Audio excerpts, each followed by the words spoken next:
దళిత హక్కుల పోరాట సమితి రాష్ట్ర సంఘం పిలుపు మేరకు సోమవారం చిత్తూరు జిల్లా కేంద్రమైన జిల్లా కలెక్టరేట్ వద్ద దళిత హక్కుల పోరాట సమితి జిల్లా అధ్యక్షుడు విజయ్ కుమార్ ఆధ్వర్యంలో పెద్ద సంఖ్యలో నిరసన కార్యక్రమం చేపట్టారు.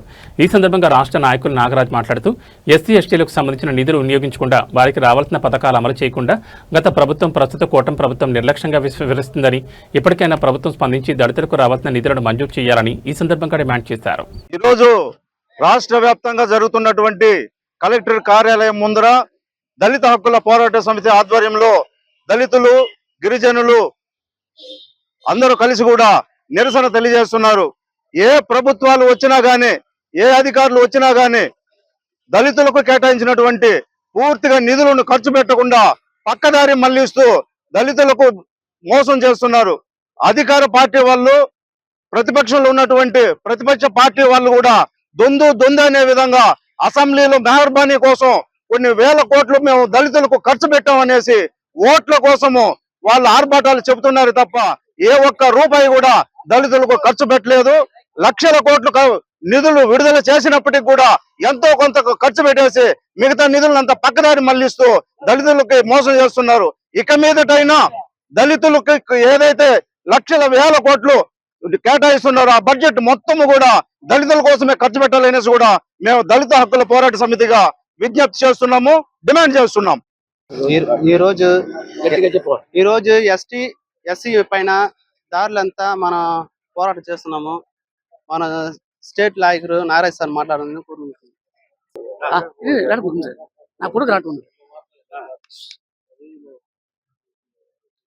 ఈరోజు రాష్ట్ర వ్యాప్తంగా దళిత హక్కుల పోరాట సమితి ఆధ్వర్యంలో 26 జిల్లాల్లో కార్యక్రమాలు, ధర్నా కార్యక్రమం నిర్వహిస్తున్నాం. అందులో భాగంగానే చిత్తూరు జిల్లా కలెక్టర్ కార్యాలయం ముందు దళిత హక్కుల పోరాట సమితి ఆధ్వర్యంలో ఈ యొక్క ధర్నా కార్యక్రమం డిహెచ్పిఎస్ జిల్లా సమితి ఆధ్వర్యంలో జరుగుతూ ఉంది.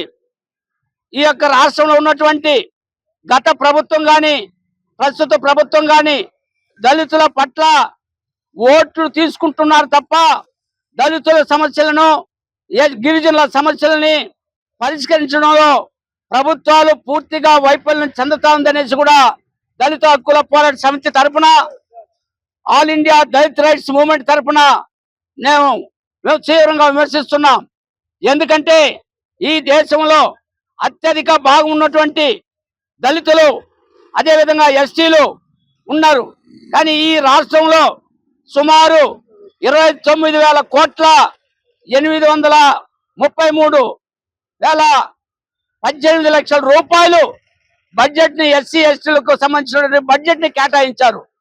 కానీ కొన్ని కోట్లాది రూపాయలు సంవత్సరానికి ఒకసారి దళితుల కోసం, ఎస్సీల కోసం, ఎస్సీల కోసం కేటాయించిన డబ్బులంతా కూడా, నిధులంతా ఏమవుతోందని ఈ సందర్భంగా దళిత హక్కుల పోరాట సమితి తరఫున ఈ ప్రభుత్వాన్ని ప్రశ్నిస్తున్నాం.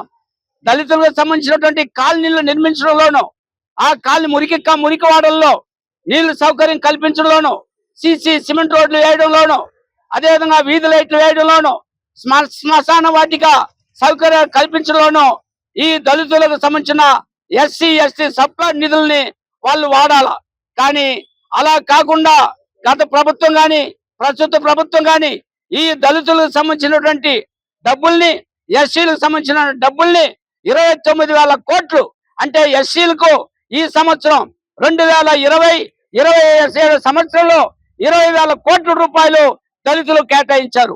అదేవిధంగా ఎస్సీలకి 9,000 కోట్ల రూపాయలు కేటాయించారు ఈ సంవత్సరం, ఆర్థిక సంవత్సరంలో. ఆ డబ్బులంతా ఏమవుతోంది? ఒక శ్వేతపత్రం విడుదల చేయాలని కూడా ఈ ప్రభుత్వాన్ని మేము డిమాండ్ చేస్తున్నాం. ఎక్కడ ఏ జిల్లాలో, ఈ చిత్తూరు జిల్లాలో ఎన్ని మురికివాడలకు మీరు ఎస్సీ ఎస్టీ డబ్బులు నిధులు ఖర్చు పెట్టారు? ఎక్కడ సిమెంట్ రోడ్లు వేశారు? ఎక్కడ మురికి కాలువలు కట్టారు? ఎక్కడ వీధి లైట్లు వేయించారు? ఎక్కడ శ్మశాన వాటికలు ఎక్కడ కట్టారు? దానికి మౌలిక సదుపాయాలు చేశారనేది కూడా చెప్పాల్సిన బాధ్యత ఈ రాష్ట్ర ప్రభుత్వానికి ఉందని కూడా తెలియజేస్తున్నాం. అందుకోసమే రాష్ట్ర వ్యాప్తంగా దళిత హక్కుల పోరాట సమితి ఆధ్వర్యంలో ఈ యొక్క ధర్నా కార్యక్రమం చేపడుతున్నాం. ఇప్పటికైనా ఈ రాష్ట్ర ప్రభుత్వం ఉన్నటువంటి మొత్తం నిలిపివేసినటువంటి దళితులకు, ఎస్సీలకు సంబంధించిన సంక్షేమ పథకం అమలు చేయాలని కూడా మేము డిహెచ్పిఎస్ గా మేము డిమాండ్ చేస్తున్నాం. కార్పొరేషన్ ఎస్సీ కార్పొరేషన్ లో ఎస్టీ కార్పొరేషన్ లో లోన్లు మంజూరు చేయాలని కూడా డిమాండ్ చేస్తున్నాం. రుణాలు ఇవ్వాలా, సబ్సిడీ రుణాలు ఇవ్వాలని కూడా మేము డిమాండ్ చేస్తున్నాం. అర్హత గల ప్రతి ఒక్కరికి ఇళ్ల స్థలాలు ఇవ్వాలి. ప్రతి జిల్లాలో ఏ మురికి వాడలో గాని, ఏ దళిత వాడలో గాని వాళ్ళకి శ్మశాన వాటిక లేదో అలాంటి వాళ్ళంటి గ్రామాలను గుర్తించి వాళ్ళకి శ్మశాన వాటిగా ఏర్పాటు చేసి మౌలిక వసతులు కల్పించాలా. SC ST and SC atrocity case సంబంధించినటువంటి దీన్ని వెంటనే అమలు చేయాలా, దాన్ని నిక్కచ్చిగా అమలు చేయాలని కూడా మనం డిహెచ్ఎస్ గా డిమాండ్ చేస్తున్నాం.